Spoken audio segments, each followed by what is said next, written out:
Buenas noches, ingeniero civil, empresario, dirigente universitario, profesor de universidades de la Chile, de la Católica, presidente de la SOFOFA. Cuando ser presidente de la SOFOFA no era algo pacífico en los tiempos de Allende, fue un férreo opositor, férreo, a Salvador Allende, un guerrero. Presidente de la CIMET, de los industriales metalúrgicos, embajador ante la ONU, ante el Fondo Monetario Internacional. Un testigo principal de la segunda mitad del siglo XX chileno, pero además una rara avis, personaje particular, extraño, de ser un férreo opositor a Allende, de apoyar a Pinochet, se transformó después en un duro, pero durísimo opositor a Pinochet. Publicó este libro, Testigo Privilegiado. Son sus anécdotas, sus curiosidades, su historia, la historia de lo que le ocurrió en la vida. Orlando Sáenz nos acompaña esta noche. Buenas noches. Férreo opositor a Allende, después de tener una vasta experiencia, usted ya era un empresario. Y yo quiero preguntar, después de haber sido un opositor tan duro en contra de Allende, si no se arrepiente en algo de esa oposición. Yo soy de las personas que me arrepiento de muchas cosas que he hecho en la vida. Una de las cosas que me sorprende es cuando le preguntan a alguien, usted si viviera de nuevo, ¿cambiaría algo de su vida? Y generalmente la respuesta es no. Yo le estoy con usted. Yo soy de los que sinceramente reconozco que habría muchas cosas que yo habría hecho distintas. Yo creo que yo habría hecho más esfuerzos por terminar normalmente ese terrible periodo.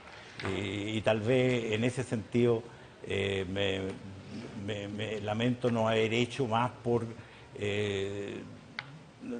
di tal vez muerta la democracia chilena antes de lo que era posible pensar. Usted era amigo, no amigo, pero usted...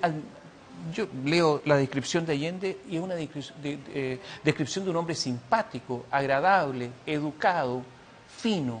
Era tremendamente simpático, tremendamente fino. Era un hombre muy especial, era un hombre muy especial.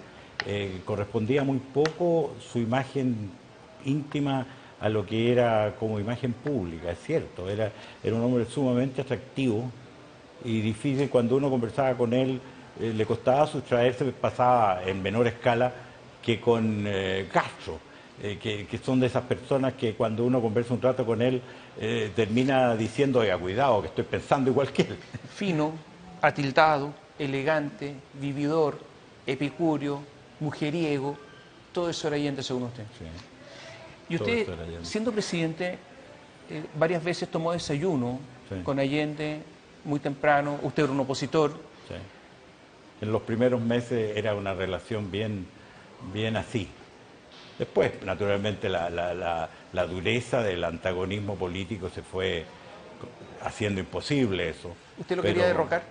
¿Cómo? ¿Usted lo quería derrocar? Yo quería que su gobierno terminara. Le estaba haciendo demasiado daño a Chile como para poder transigir en ese concepto. Pero yo creo de que el problema de Allende, más que nada, era que era un hombre sumamente leal con su gente. Él tal vez otro presidente hubiera variado el rumbo de manera tal de salvar su periodo. Él no transigió en ese sentido. ¿Usted se alegró cuando lo derrocaron? Sí, me alegré de que terminara la pesadilla que era su gobierno, pero ciertamente que me dolió mucho su final, me dolió. Porque se conocían. Porque lo conocía. Porque había sido con usted amable, sí, en algunas ocasiones. Sí, era un ser humano... Mire, Allende no era un hombre, en mi visión, no era un hombre grande, pero murió como grande. Y saber morir como grande es algo que le granjeó la entrada a la leyenda. Él le dio una leyenda, ¿no es cierto? Es una leyenda y va a llenar la imaginación de mucha gente por mucho tiempo y tal vez para siempre. De las tantas cosas que me llamaron la atención de su libro fue esta reunión de los empresarios latinoamericanos en Viña del Mar, en que Allende pidió estar y que ante los empresarios él tenía una capacidad oratoria tal que fue ovacionado por los empresarios. Y que a usted lo dejó un poco Un empequeñecido. bochorno. Para nosotros los chilenos que estábamos ahí fue un bochorno ver a los delegados extranjeros, sobre todo los brasileños, que eran bastante duros, pararse a aplaudirlo. Fue un bochorno para nosotros, si se quiere, eso, pero ese era Allende. ¿Me permite leer algo? Sí. Reunión con los empresarios y se acerca una muchacha, Beatriz, Larraín. hija de un empresario, Carlos Larraín, le pidió una libretita que le firmara un autógrafo, pero él desechó la libreta. Allende le tomó el borde de la blusa e hizo un espacio para escribir en uno de los tirantes de su corpiño. Luego se inclinó hacia mí y me susurró: buena vista, ¿no le parece? Ese era Allende. Ese era Allende. Y viera usted... Oye, pero ¿con usted tenía esa confianza como para hacer este gesto y además susurrarle esto, o así era nomás? Yo creo que era así. Yo creo que el que yo estuviera ahí, yo no creo haber tenido con él una situación, a pesar de que cuando describo yo esa noche con Fidel Castro, me sorprendió cuando él me partió diciendo: supe que estaba acá y quise venir a saludarte, porque hablaba en tú de inmediato. Esto es La Habana, ¿no? Con Fidel En La Castro. Habana. Sí. Quise venir a saludarte y la explicación que me dio: Salvador me habló a veces de ti. Entonces, yo pienso que existía una corriente de simpatía, pero ni él ni yo íbamos a transigir de lo que teníamos que hacer. Y yo estaba completamente convencido, y sigo convencido, de que lo que estaba haciendo para Chile era terrible. ¿Usted boicoteó el gobierno de Allende? ¿Lo espió a través de un coronel? Un coronel innominado en Montamos un servicio de inteligencia que terminó siendo muy, muy eficiente, ¿cierto? Y ese coronel fue la cabeza de eso y lo hizo maravillosamente bien. Tan bien que recuerdo que cuando cayó Allende al poco tiempo, don Nicanor Díaz, la gente se olvida, don Nicanor Díaz Estrada, el general de aviación, fue el primer jefe de los servicios de inteligencia y del Estado. Y él fue, en ese periodo me dijo: oiga, ¿por qué no me pasan de una vez por todas los registros de ustedes? Y se los pasamos, pero no tenía ningún sentido ya conservarlo.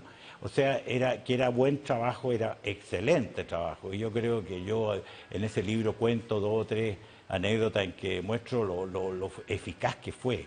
¿Quiénes más conocieron al coronel X? ¿A este coronel? Sí.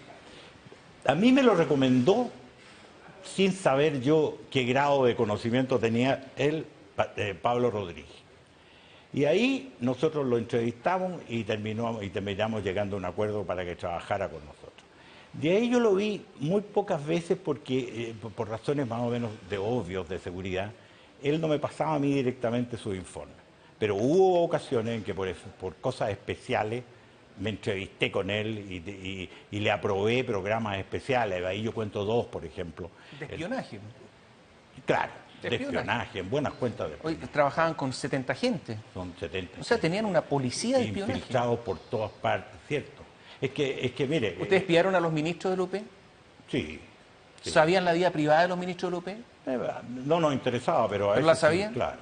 Sí. ¿Y la usaron? No. ¿La podían usar en cualquier momento? ¿Lo tenían como carta? Usted ve, yo creo que hay una de las anécdotas se refiere al problema con Vukovich.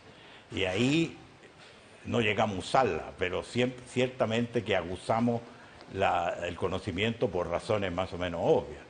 Pero yo jamás habría, yo creo que es una ruindad usar aspectos de la vida privada de una persona con fines de esa especie. Así que Vukovich, el ministro de Economía de Allende, tenía todo un plan para hacerse de empresas, sí, para pasarlas al Estado. sí, Un plan que a veces bordeaba la legalidad. sí. ¿Allende sabía de todo esto? ¿Cómo? ¿Allende sabía de ese plan? Yo creo que sí. No se me ocurre. Ese cuento que yo tengo ahí de los papeles que nos pasó el senador Bosé, que era parte del gobierno, demuestra de que los planes de él eran resistidos en muchas partes y conocidos. Si los conocía un senador de gobierno, es bien difícil pensar que Allende no los conocía. O sea, el Partido Radical boicoteó a Allende. En esta parte. Sin ninguna duda, sin ninguna duda. se asustaron ante la violencia del régimen. Ellos esperaban otra cosa y se vieron rápidamente sobrepasados. No se olvide usted que la toma de empresas partió al día siguiente de empezar el gobierno. Se reunía con la Payita. Usted había trabajado en la oficina Sí. del marido de Sí. Payita. De Enrique Robert, sí. Y se juntaba con ella sin que Allende supiera. Me junté una sola vez con ella en el tiempo de Allende, que fue esa vez que ella al día siguiente de verla en La Moneda me invitó a almorzar en el despacho del lado de la presidencia. No me volví a juntar con ella en La Moneda, ni siquiera recuerdo que me haya juntado con ella en ninguna parte, pero sí recibí avisos de ella. Y bueno, yo lo cuento con bastante detalle en esa anécdota, pero sin duda que la Paya es uno de mis personajes inolvidables. Usted se juntó después en París, muchos años después con ella, un día. Después de todo lo que había pasado, que se había muerto Allende, que estaban los militares, ¿qué pasaba con ella? ¿Qué pasaba con ella? Ella, desde luego, era una mujer emocional. Yo creo que ella había incorporado a su recuerdo las cosas que ella creía que me debía en cuanto a ayuda, en cuanto a cosas, lo de los hijos, todo eso y por lo tanto yo me topé con una mujer, yo diría que triste en cierta medida.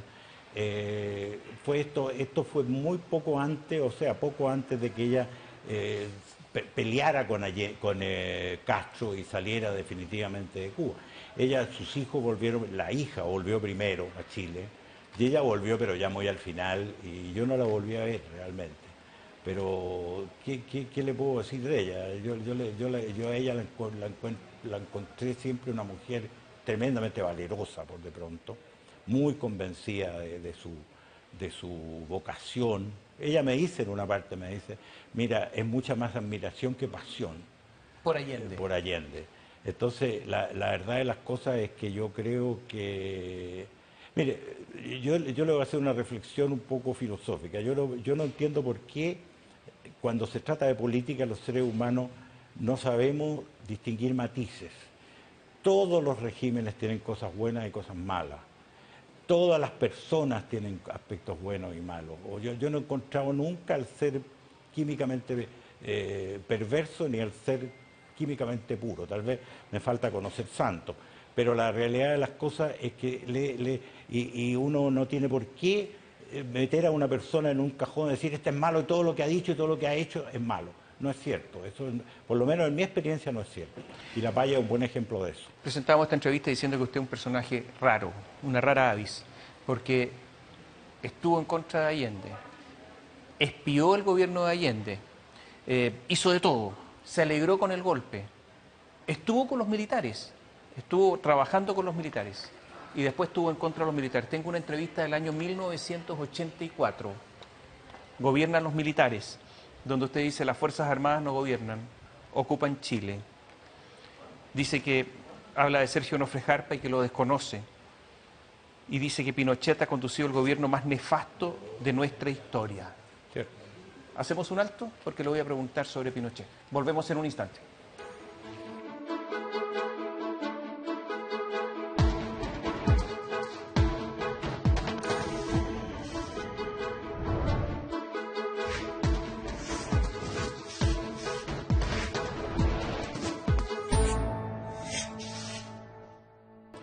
Nos acompaña Orlando Sáenz, de férreo opositor a Allende, de trabajar con el régimen de Pinochet, con la dictadura del general Pinochet. Después se fue a la oposición. Y leo, año 1984, tiene el valor de que fue el 84, no ahora. Pinochet ha conducido el gobierno más nefasto de nuestra historia. Exhibe un desastre económico sin precedente, una situación de derechos humanos impresentable ante el mundo, un país roto institucionalmente, sin libertad, donde no existen dignidad ni derecho a los ciudadanos. Pero resulta que la mayoría de los empresarios colegas suyos, el 84, seguían con Pinochet. Sergio Onofre Jarpa seguía con Pinochet, de hecho era ministro del Interior. Usted se separó de ellos. Sí. ¿Por qué usted y no los demás? No lo sé. Pero usted hablaba con ellos, se conocían, eran amigos. Bueno, en primer lugar yo creo que a mí me pasaron cosas un poco especiales. Primero que todo, me asomé a las violaciones de derechos humanos por razones completamente ajenas a mí, me asomé porque simple y llanamente los embajadores me conocían.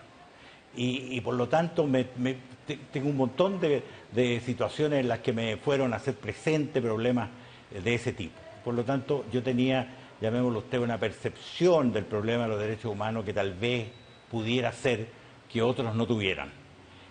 Pero lo dudo, ¿eh? No era fácil ignorar esos problemas.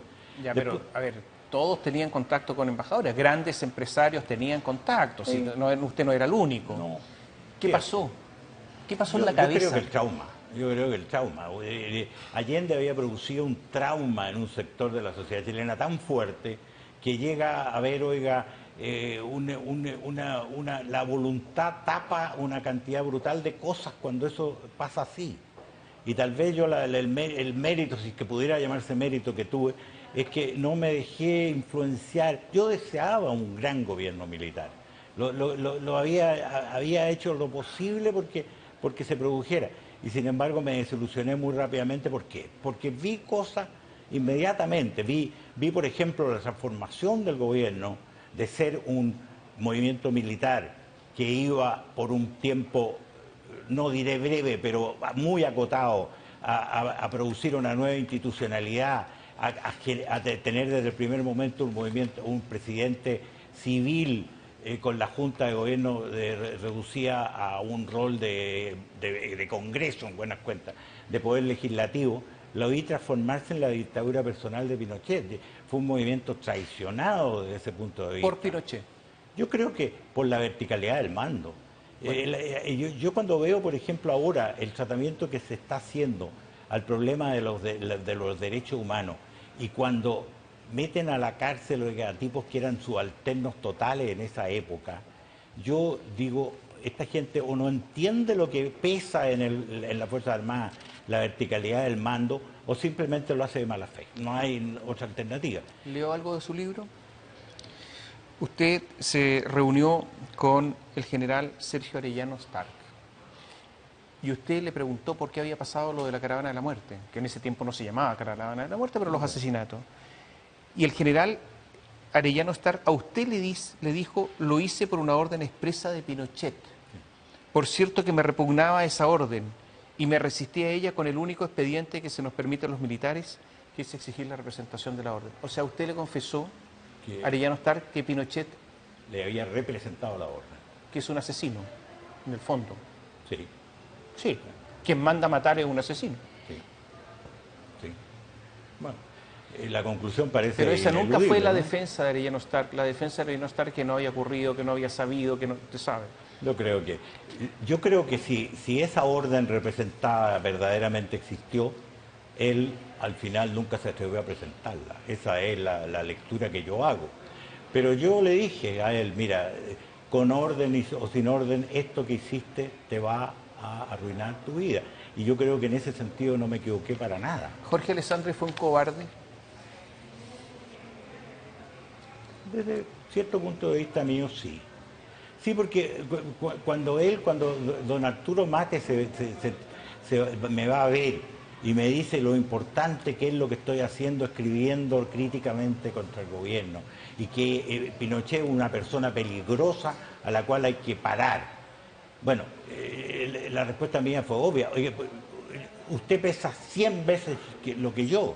¿Por qué no? ¿Usted no cree que una expresión de don Jorge Alessandri en ese momento habría sido tremendamente importante? Yo creo que sí. ¿Por qué no la hizo? La explicación de no, este no es problema de nuestra generación, es un problema, nosotros ya pasamos. Bueno, si yo pensara eso, tengo 81 años hoy día, que yo es más que, yo no sé qué edad tenía don Jorge cuando murió. Yo creo que en ese sentido le faltó valor, sí, sí. Pero era un estadista muy grande, entonces es difícil juzgar a una persona. Usted defendió la papelera. ¿Ah? Defendió a la papelera de la estatización, principalmente porque el papel se utilizaba para los diarios. La papelera no.